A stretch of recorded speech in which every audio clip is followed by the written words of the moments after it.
Sebelum kita mulai kajian, mohon kepada para jamaah yang masih berada di samping maupun di belakang, mohon agak maju lebih depan membentuk halaqah kajian.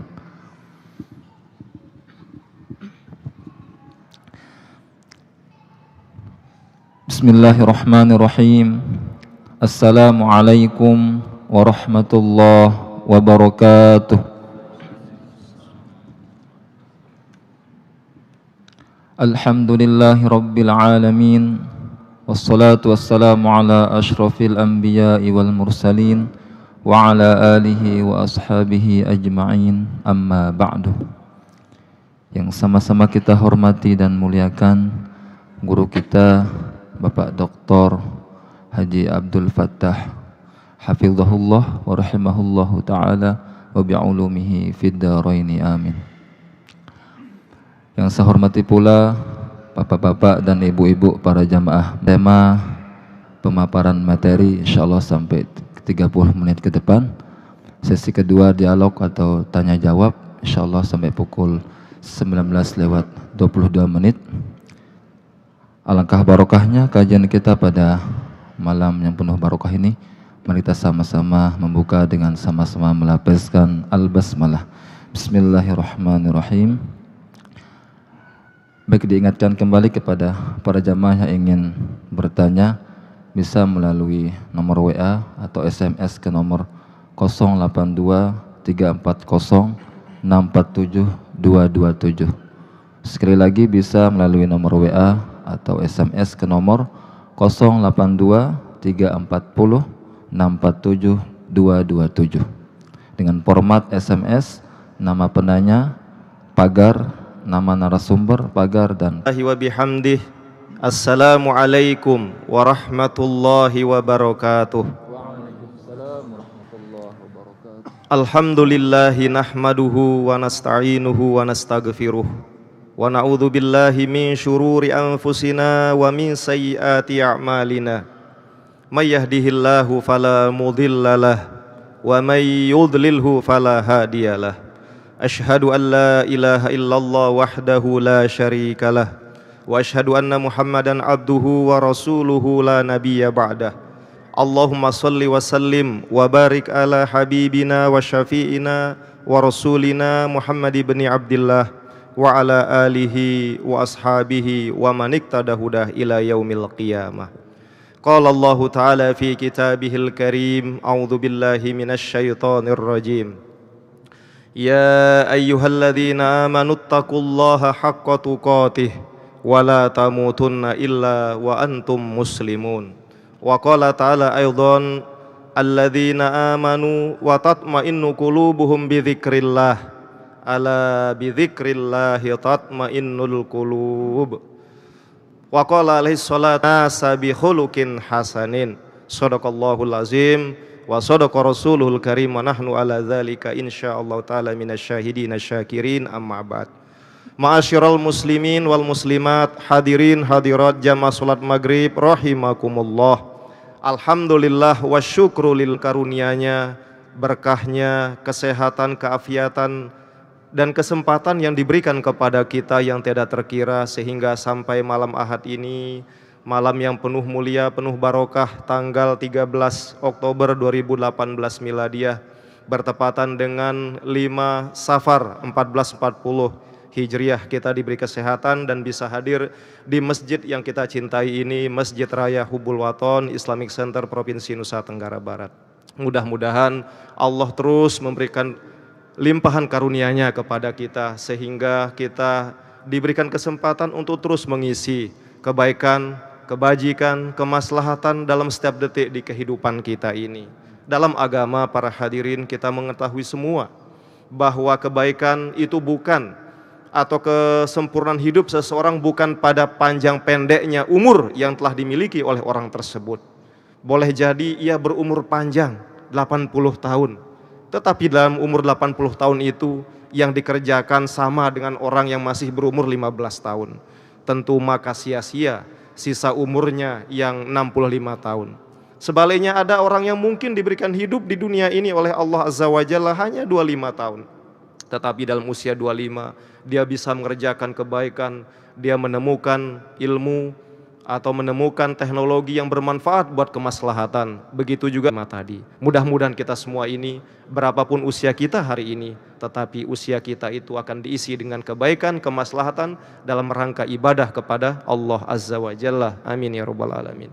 Selanjutnya para hadirin hadirat, tidak lupa kita sampaikan sholawat dan salam kepada junjungan alam Nabi besar Muhammad sallallahu alaihi wasallam.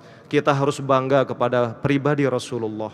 Kita harus menjadikan figur sentral dalam kehidupan.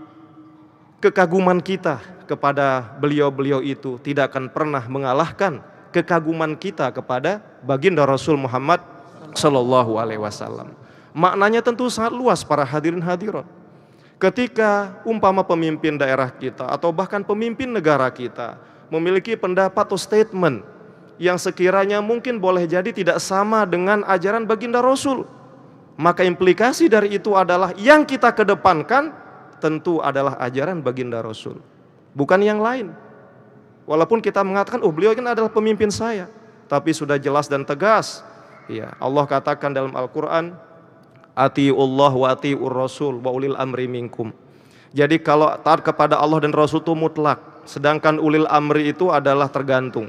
Kalau dia sesuai Al-Quran dan hadis, kita taat. Tetapi kalau tidak wajib kita taat. Ya tentu ini banyak hal, apalagi beberapa hal yang berkembang belakangan ini. Para hadirin hadirat rahimakumullah, pada kesempatan malam ini kami akan melanjutkan materi kajian kita, takwa, yang ternyata banyak maknanya. Ya misalkan bahwa takwa itu bermakna at-tauhid wal iman. Jadi sudah dijelaskan. Kemudian yang kedua, takwa bermakna ibadah, yakni bagaimana kita beribadah kepada Allah. Ketika kita sedang beribadah berarti saat itu kita sedang bertakwa. Kemudian yang ketiga adalah takwa bimakna al-ikhlas. Jadi takwa ini kita menjalankan seluruh aktivitas kehidupan kita. Ya, jadi kita berusaha menghindarkan diri dari perilaku yang tercela yang dilarang oleh Allah Subhanahu wa taala. Kemudian berikutnya yang kelima, takwa juga bermakna khasyatullah, yakni takut kepada Allah. Ya, sudah kita buat analogi. Kira-kira kalau kondisi kita saat ini di Indonesia, termasuk di NTB kemarin, kalau ada gempa bumi dan takut kepada Allah, pilihannya lebih takut mana? Ternyata mayoritas kita takut pada gempa bumi. Kita lari, kita segala macam ya. Tapi memang itulah manusia biasa. Dan yang keenam Bapak Ibu, takwa bermakna adalah at-taubah. Ketika kita ingin Allah Subhanahu wa taala. Dan itu sudah jelas di dalam firman Allah, terutama dalam surah Al-Anfal ayat 33.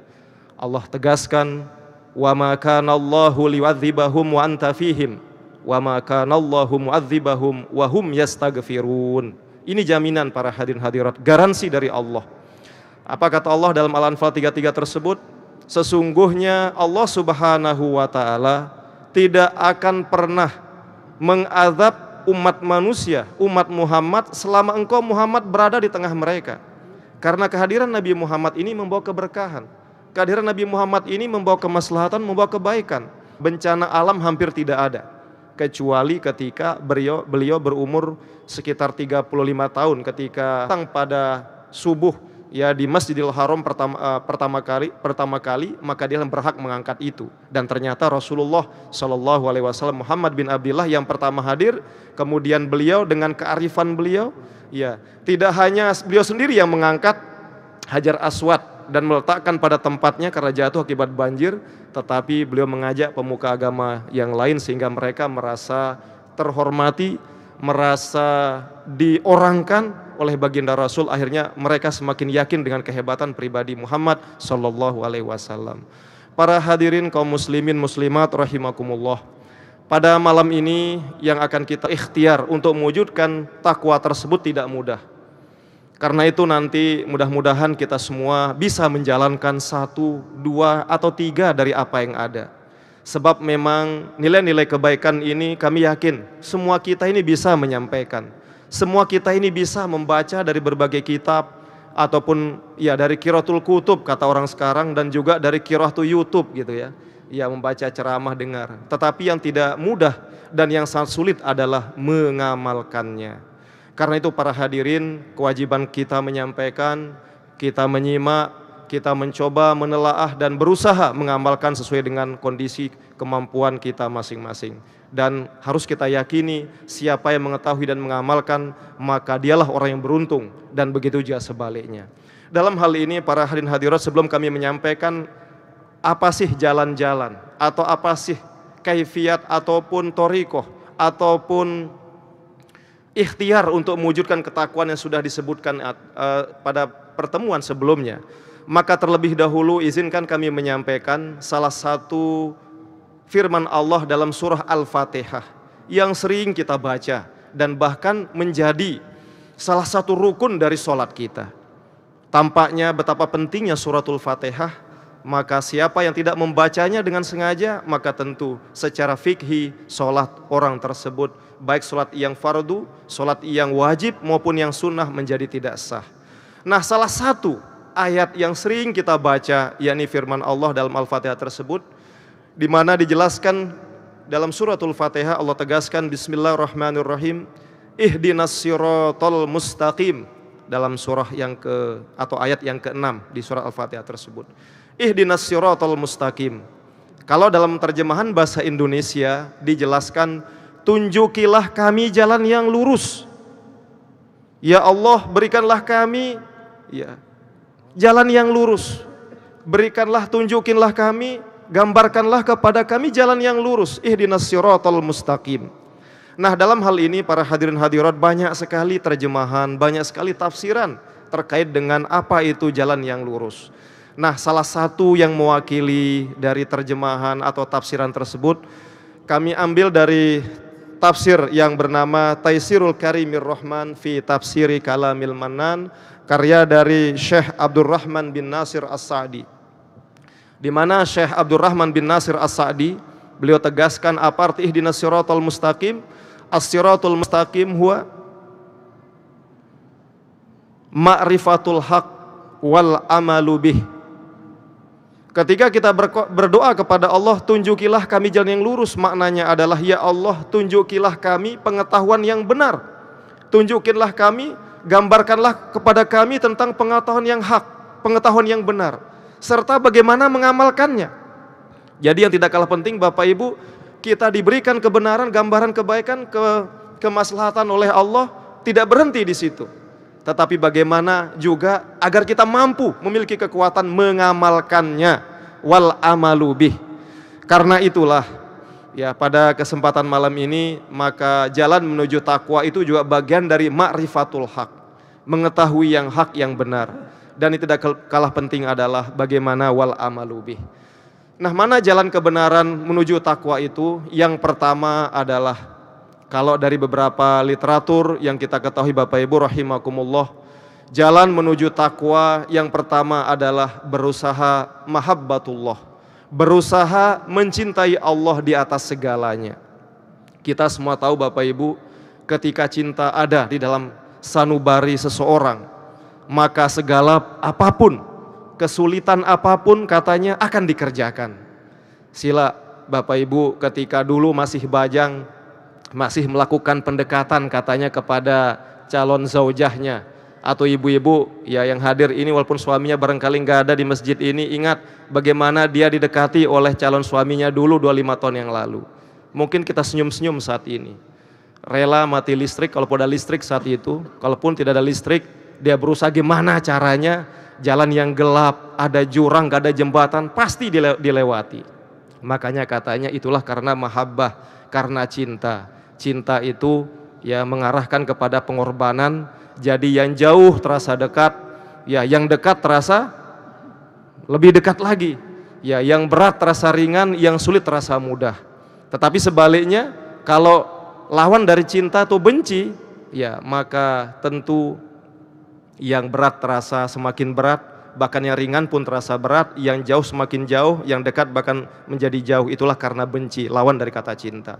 Nah, dalam hal ini Bapak Ibu rahimakumullah, untuk mewujudkan ketakwaan tentu tidak mudah. Banyak halangan, banyak hambatan dan sebagainya. Karena itu kata kunci yang pertama agar kita bisa melaksanakan adalah kita berusaha menempatkan, meletakkan cinta kita ya kepada Allah dan Rasulnya di atas segalanya. Pernah dalam sebuah hadis ya dijelaskan, salasun mangkunna fihi wajada halawatal iman. Ada 3 perkara di mana barang siapa yang mampu ya meraih, melakukan, mengikhtiarkan ketiga hal itu, maka dia akan merasakan lezatnya iman. Ayyakunallahu wa rasuluhu ahabbu ilaihi mimma siwahuma. Jadi hendaklah yang pertama dia mencintai Allah dan Rasulnya melebihi ya cintanya di atas yang lainnya. Dan ini tentu tidak mudah Bapak Ibu. Ketika cinta yang berbicara, maka segala perintah Allah terasa menjadi ringan. Begitu juga ketika cinta yang berbicara, maka segala musibah dari Allah bukannya kita meratapi, bukannya kita menyesali, tapi kita bersyukur. Pasti zat yang kita cintai punya tujuan mulia. Pasti Allah zat yang menciptakan diri kita, yang menumbuhkan rasa cinta di antara hati kita, punya tujuan yang mulia. Maka kita ikhlas kepada kekasih tercinta kita, yaitu Allah Azza wa Jalla. Namun maaf kalau ini sebelum kita sampaikan kisah Nabi Ibrahim dahulu. Kalau kita tanya terus terang ini, Bapak Ibu rahimakumullah, Bapak-bapak dulu. Kira-kira kita ini di sini lebih mencintai istri atau Allah Subhanahu wa taala? Jujur saja. Lebih mencintai anak kita, pacar kita? Kalau yang belum ini calon istri maksud saya, jangan bilang pacar karena itu nanti panjang diskusinya, dibanding Allah. Ya, saya yakin yang datang ke masjid ini, apalagi di malam Ahad, lebih mencintai Allah. Kenapa? Dia rela nanti calon istri marah-marah setelah ini. Ya, urusan Anda belakangan. Walaupun kita tidak nyambung malam ini nggak masalah. Yang penting saya datang ke Islamic Center. Luar biasa. Tapi memang tidak mudah. Nah, para nabi dan rasul telah menunjukkan bahwa untuk membuktikan ketakwaan mereka kepada Allah dalam arti yang luas, yang 6 yang kita sebut sebelumnya itu, maka mereka berusaha mencintai Allah di atas segalanya. Walaupun tidak mudah. Satu contoh, Nabi Ibrahim Khalilullah alaihi salam. Ketika baru memiliki putra pertama, yakni siapa? Putra pertama Nabi Ibrahim, Bapak Ibu, yaitu Ismail alaihi salam. Beliau mengantar sampai berada di Mekah Al-Mukarramah yang tidak seramai sekarang ini, sepi. Sepi, senyap, tidak ada apapun, tidak ada listrik. Belum ada air Zam-Zam, saat itu belum jelas ada kurma apa tidak. Tapi karena Allah telah perintahkan Ibrahim, Allah telah wahyukan, wahai Ibrahim, letakkan istrimu, yaitu Hajar dengan Ismail di tempat ini. Ada hikmahnya. Pasti pada saatnya akan kau dapatkan hikmah itu. Dengan bercucuran air mata, Ibrahim meninggalkan itu semua. Kalau menurut pelungguh, pilih mana? Rela nggak meninggalkan, walaupun sekarang jelas Allah merintahkan kita tinggalkan sementara pergi sekolah 5 tahun misalnya, ya ke Arab atau ke luar negeri misalnya. Tentu berat Bapak Ibu. Nah tetapi karena asbab cinta itu atas asbab mahabbah kepada Allah dan Rasulnya boleh jadi tidak terasa berat. Begitu juga Bapak Ibu rahimakumullah, satu contoh lagi dari peristiwa keluarga Nabi Ibrahim Khalilullah, kekasih Allah. Makanya wajar Nabi Ibrahim disebut kekasih Allah. Ketika Ismail kembali berumur umur sekitar 7 atau 10 tahun. Kita semua maklum, mafhum, perintah Allah apa? Menyembelih putranya. Apa yang terjadi? Ibrahim lakukan apa tidak? Ibrahim lakukan.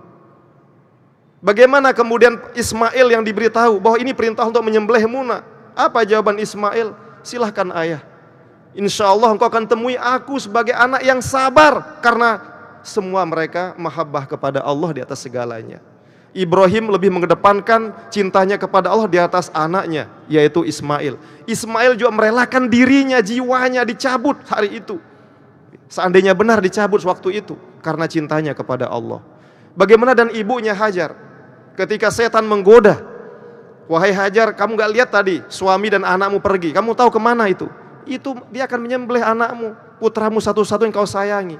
Apa jawaban Hajar? Kalau memang itu perintah Allah, saya ikhlas. Makanya dilempar iblis itu sampai lari terbirit-birit. Hadirin hadirin rahimakumullah, intinya bahwa ketika cinta kepada Allah dan Rasulnya kita kedepankan, maka semua perintah Allah dan larangannya menjadi terasa ringan kita kerjakan. Yakinlah bahwa semua itu kita lakukan karena cinta kepada Allah dan pasti akan membawa kebaikan atau kemaslahatan. Kemudian yang kedua, hadirin hadirin rahimakumullah, untuk mewujudkan jalan ketakwaan yang kedua adalah kita berusaha merasakan hadirnya Allah dalam setiap waktu. Ini tentu tidak mudah. Kalau dalam istilah sekarang, Allah ini sebagai omnipresent, sebagai zat hakiki yang selalu melingkupi kemanapun kita pergi. Apakah kita sedang di masjid, sedang di pasar, sedang di kantor, dimanapun, kita berusaha menghadirkan Allah di dalam hati kita, di dalam diri kita, nafas kita, jasmani, rohani kita. Dan ini tentu tidak mudah. Yakinlah Bapak Ibu, ketika terjadi kemungkaran, kemaksiatan, maka pada saat itu yang bersangkutan sedang melupakan Allah. Apa mungkin Bapak Ibu ketika kita umpama ingat kepada Allah, saat yang sama kita melakukan keburukan, kita melakukan kemaksiatan, kita tanda tangani tender palsu misalnya bagi pejabat, kita hancurkan musuh kita dan berbagai cara baik zohir maupun batin. Apa kita sedang ingat Allah saat itu? Tentu logika yang sangat makul, yang sangat rasional, kita lupa kepada Allah. Sebaliknya, ketika kita sedang sholat, sedang mengerjakan kebaikan, maka itu kita pasti sedang mengingat Allah. Makanya ternyata seluruh ibadah dalam Islam dihadirkan, dihajatkan agar dikerjakan oleh umat Islam dalam rangka apa? Untuk ingat kepada Allah Subhanahu wa ta'ala. Makanya dalam Al-Quran kita sholat pun, aqimis sholata li dzikri, dirikanlah sholat, ya, wahai umat manusia, wahai umat Islam, li dzikri, untuk kalian ingat kepadaku, kepada Allah Subhanahu wa ta'ala. Nah, dalam hal ini hadirin hadirat, ampurayang malum manusia biasa. Dulu pernah tiang akui, manusia biasa. Kita semua pernah suzon. Dulu waktu tiang remaja pernah ya, karena mungkin didikan pemikiran agak sedikit liberal ketika tinggal di Jogja. Ketika melihat para ulama, para syekh, tuan guru pegang tasbih dulu, sempat kita suzon. Wah, ini tuan guru kok kayaknya mentang-mentang punya tasbih panjang 2 meter dibawa terus kemana-mana. Jujur saja pernah kadang seperti itu. Sekarang kita istighfar, mohon maaf kepada Allah dan kepada bersangkutan. Ya, kita melihat orang bawa tasbih merasa seperti apa, kita suzon dan sebagainya. Boleh jadi juga banyak anak muda yang seperti itu. Tetapi sekarang kita sadar, ya, jadi orang bawa tasbih seperti masyayikh, tuan guru kita dimanapun mereka, termasuk di NTB ini, ternyata li dzikrillah, untuk ingat kepada Allah. Dan tujuannya apa? Seperti tadi, itulah iman takwa tertinggi pada saat Allah tidak pernah lepas dari hati kita. Makanya Bapak Ibu, saat berpuasa sekalipun, puasanya saumul khawasil khawas, puasanya orang paling khawas itu yang ma'rifatullahnya tingkat tinggi apa? Ketika dia tetap continue ingat kepada Allah. Jadi tidak hanya sekedar dia makan, tidak hanya menghindari makan minum dan berhubungan suami istri, tetapi bagi dia patokannya apa? Ingat dan tidak ingat kepada Allah. Ketika saya pernah 1-2 detik tidak ingat kepada Allah, batal puasa saya. Inilah orang yang ma'rifatnya tingkat tinggi seperti Imam Ghazali dan kawan-kawan. Kalau kita mungkin sedang belajar ke arah sana. Nah, kembali ke tadi tentang tuan guru yang bawa tasbih dan sebagainya. Makanya pernah kita suzon seperti itu. Nauzubillah min zalik. Hari ini tiang taubat ya, bahwa rupanya dengan pandangan husnuzon para tuan guru masyayikh kita bawa tasbih itu, dia tidak peduli apa pandangan manusia. Yang terpenting adalah membangun komunikasi zikrullah tanpa henti, yang tetap istiqomah kepada Allah. Bahkan mohon maaf Bapak Ibu, pernah kami baca, Pelungguh kenal Bang Haji Roma Irama nggih? Kenal Bang Haji Roma Irama? Pasti semua kita kenal nggih? Terutama Pak Haji Ilham ini tahun 80 itu kan banyak filmnya ya. Filmnya apakah menyangkut nada dan dakwah judulnya. Kalau ada apa-apa, apa katanya? Astagfirullah, terlalu katanya dan sebagainya. Tapi ada yang menarik dari beliau yang pelajari terkait dengan zikrullah ini untuk merasakan Allah hadir setiap saat. Apa itu? Beliau maaf seperti pelungguh kemana-mana ternyata saat ini itu pegang tasbih. Dan kalaupun yang jadikan ini sebagai ibroh, bukan berarti karena beliau mencalonkan diri jadi presiden gak ada hubungannya kan. Jadi gak apa-apa ya, tidak sensitif insya Allah, tidak ada yang takut dalam hal ini. Dia tidak nyalek dan tidak lulus mungkin jadi calon presiden 2019. Tapi yang penting terkait dengan materi kajian kita adalah beliau pegang tasbih itu, biji tasbih. Terus ditanya, saat ini usianya mungkin sekitar 70-an juga. Bang Haji, kok Anda masih bugar di usia 70-an sekian? Apa rahasianya? Katanya ada 2. Ya, terlepas dari itu takdir Allah panjang umur atau tidak. Di antaranya selalu zikrullah. Dia tunjukkan tasbihnya yang seperti gelang itu, ya hanya 33 biji isinya. dia tetap. Dan yang kedua ya berusaha olahraga. Ya sesuai dan lari dengan judul lagunya lari pagi ya. Jadi tetap lari pagi dan dilarang begadang gitu ya. Tetapi poinnya adalah tetap zikrullah. Karena itu para hadirin hadirat mungkin perlu diteliti lebih lanjut. Tampaknya ada hubungan yang positif orang rajin zikir kepada Allah dengan panjangnya usia seseorang, dengan tinggi tingkat kesehatan seseorang. Sebaliknya boleh jadi orang yang suka stres, stroke dan sebagainya, ya di samping banyak faktor lain mungkin kualitas dan kuantitas zikrullahnya, ingat kepada Allahnya mungkin berkurang. Sehingga boleh jadi hatinya dan sebagainya menjadi tidak tenang. Hadirin hadirat rahimakumullah, selanjutnya yang ketiga jalannya. Masih tinggal berapa menit? Nah, yang ketiga yaitu bagaimana kita mewujudkan ketakwaan ini. Yang ketiga adalah kita berusaha mengetahui kebaikan dan mewujudkannya. Intinya dengan mengetahui al-haq yang tadi, ma'rifatul haq wal amalu bih itu, mengetahui kebaikan dan mewujudkannya itu akan menjadi motivasi dalam kehidupan kita. Rumus hidup ini, rumus yang dibuat oleh Allah Azza wa Jalla dari dulu tidak jauh berubah Bapak Ibu, dari zaman Nabi Adam hingga zaman kita sekarang. Siapa yang berbuat kebaikan pasti akan mendapatkannya. May yazra yahsud ya, kata orang Arab ya. Siapa yang menanam ia akan menuai hasilnya. Orang yang menanam kebajikan maka akan dia tuai kebajikan dalam kehidupannya, baik di dunia maupun di akhirat. Sebaliknya, siapa yang menanam keburukan, dia juga akan menikmati hasil keburukannya, baik di dunia maupun di akhirat.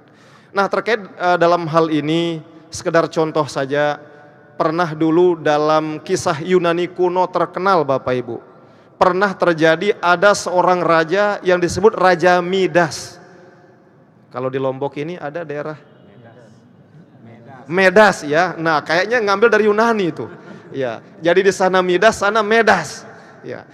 Tapi raja yang di Medas ini tidak ada, yang di Yunani tidak ada di Medas ya. Karena mungkin beda, sana raja, sana tuan guru barangkali.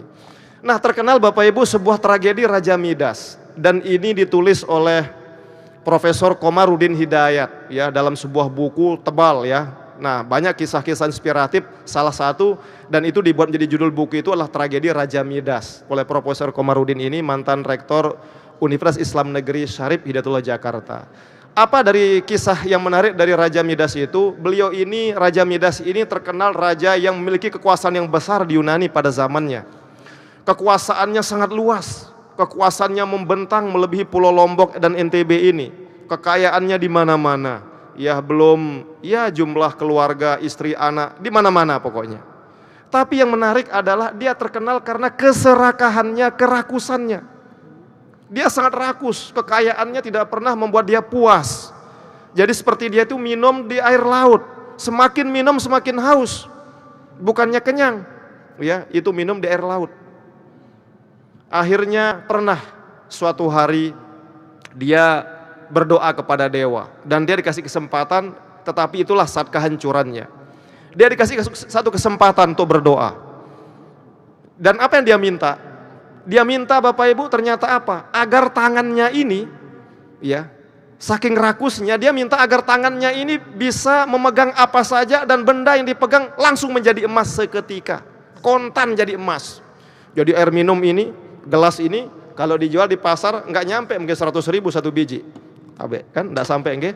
Tapi bagaimana kemudian kalau gelas ini kita pegang umpama seperti kesaktian Raja Midas langsung jadi emas. Emas sebesar ini berapa harganya? Ya, kira-kira bisa lah barangkali 100 juta ya. Kalau emas sebesar gelas niki, belum lagi seberat seperti air ini. Coba bisa pelungguh bayangkan bagaimana kalau kita memiliki kehebatan seperti Raja Midas ini. Megang apa saja menjadi emas. Subhanallah. Tapi saya tanya pelungguh mau enggak? Sugih lalu betul Tuan Guru, sugih lalu. Bingung tebar tejauh kepeng nike. Nggak bisa kita tempatkan di mana. Ya, lelah nanti coba. Ya, nanti naik mobil, pegang mobil jadi emas mobil itu. Coba. Jadi semakin sering kita ngeredit mobil, banyak emas kita. Langsung bayar nggak jadi ngeredit. Ya, ya semua jadi emas Bapak Ibu ya. Pegang sarung jadi emas. Nah, ternyata diberikanlah doanya itu makbul. Semua dipegang jadi emas. Woi, dia gembira. Wah, ternyata memang saya paling kaya di dunia, ngalahkan Nabi Sulaiman. Woi, semua dipegang jadi emas. Tapi lama kelamaan disitulah mulai kehancurannya. Dipegang anaknya yang cantik, kok jadi patung jadinya. Digoyang-goyang, mau diajak makan saman, loh kok jadi patung? Nggak bisa. Kalau pelunguh coba, punya anak pasti yang punya anak. Lebih pilih mana umpama ya, ekstrim pilihannya. Mau pilih anak jadi patung nggak bisa ngapa-ngapain tapi emas dia, atau anak seperti sekarang. Kita yang cariin emas yang lain untuk beliin dia. Rela itu, jadi mandor 10 tahun hanya beliin emas dia 5 gram doang. Pilih mana coba? Atau dia jadi emas beneran dengan berat seperti bisa dijual berapa miliar, tapi nggak bisa ngapa-ngapain dan dia hilang selamanya mati karena menjadi emas.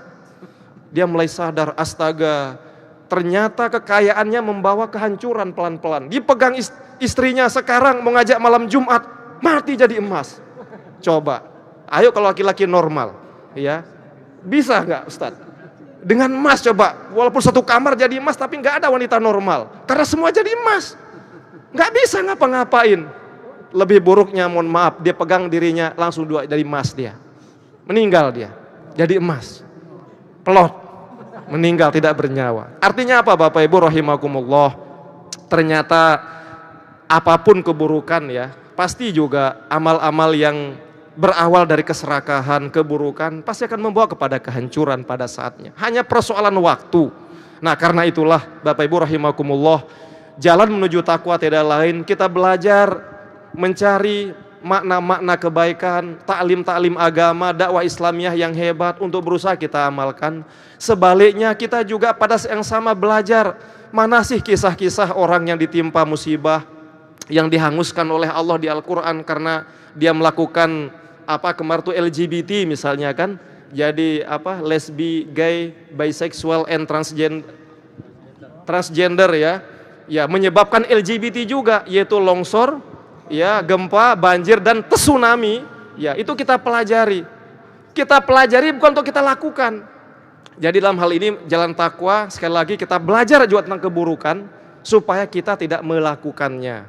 Nama beda ceritanya kalau dalam ya kisah-kisah belakangan ini kriminalitas terjadi karena belajar dari TV katanya.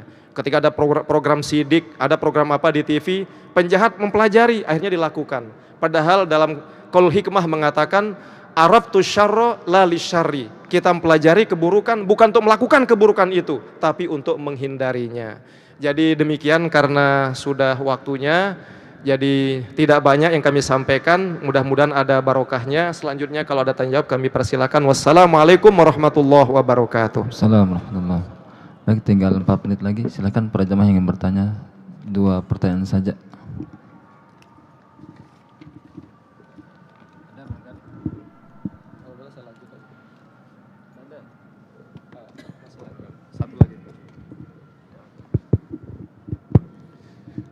Nggak ada ya. Baik Bapak Ibu rahimakumullah, sambil menunggu waktu azan sebetulnya masih ada berikutnya lagi. Yang berikutnya itu adalah bagaimana kita langkah ikhtiar kita, yaitu kalau tadi yang pertama adalah mencintai Allah, kedua merasakan kehadiran Allah dan berusaha beribadah dan berzikir kepadanya, kemudian yang ketiga berusaha mengetahui ya yang baik kemudian melakukannya, kemudian mengetahui yang buruk dan menghindarinya, dan yang keempat ini adalah berusaha sadar sesadar-sadarnya bahwa musuh manusia adalah syaitan. Sampai kapanpun ya syaitan ini adalah musuh kita yang menjerumuskan ya. Terjadinya pembunuhan pertama pernah kita sampaikan dulu antara Qabil dan Habil adalah karena godaan setan. Nabi Adam juga terusir dari surga karena setan. Makanya dikatakan di Al-Quran di akhir-akhir surah Yasin itu innahu lakum aduwwum mubin. Sesungguhnya setan inilah musuh yang nyata. Memang Bapak Ibu rahimakumullah, setan ini abstrak, tidak bisa kita lihat. Yang lebih mudah aja melihat setan nyata.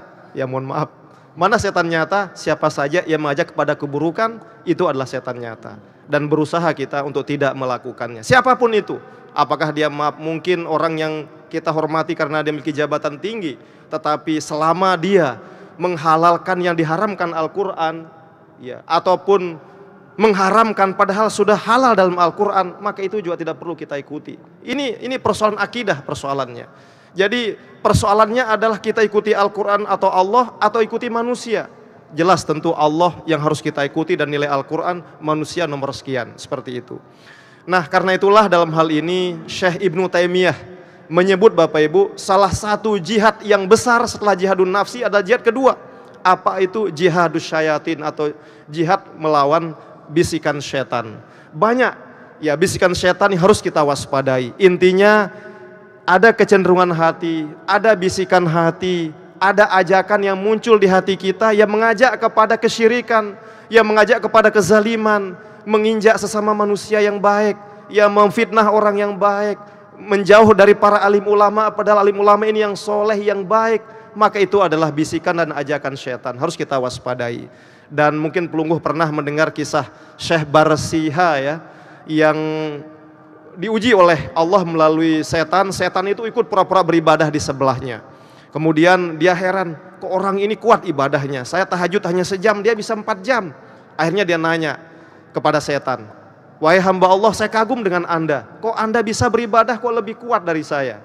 Nah setan terus senyum, wah sudah masuk nih, sudah masuk starting point saya, dia udah tergoda sama saya. Apa katanya?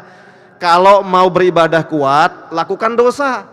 Dengan kita lakukan dosa, kita akan merasa bersalah pada Allah. Jadi istighfarnya lebih panjang, tahajudnya lebih panjang. Oh begitu katanya. Inilah akhirnya apa? Ibadah tanpa ilmu dan akidah yang kuat. Kita waspadai. Gimana caranya? Ada 3 pilihan. Kamu mabuk, berzina, atau membunuh. Wah, kalau berzina dan membunuh ini berat semeton.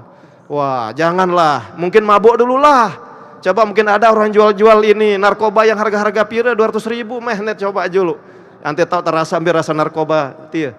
Nah, ternyata dicobalah minum homer ceritanya dengan alasan mungkin ini efeknya lebih mudah dibanding membunuh atau berzina. Ternyata Bapak Ibu rahimakumullah, itulah godaan setan. Dari yang paling mudah tetapi pengaruhnya luar biasa. Karena dia mabuk, akhirnya dia menjadi berzina, karena tertutup akalnya. Dan supaya dia tidak ketahuan karena sudah berzina, dibunuh saksinya. Akhirnya apa? 3-tiganya kena. Ya mabuk kena, berzina kena, dan juga membunuh juga ikut kena. Inilah salah satu godaan setan yang sangat licik yang harus kita waspadai. Mudah-mudahan kita semua terhindar dari itu semua, dan kita menjadi hamba Allah yang bertakwa dan selamat di dunia dan akhirat. Amin ya rabbal alamin. Wallahul muwaffiq wal hadi ila sabilir rasyad. Assalamualaikum warahmatullahi wabarakatuh. Waalaikumsalam. Hadirin jemaah rahimakumullah, mari kita akhiri kajian kita dengan sama-sama melapaskan hamdalah. Alhamdulillah rabbil alamin. Al-afu minkum. Assalamualaikum warahmatullahi wabarakatuh.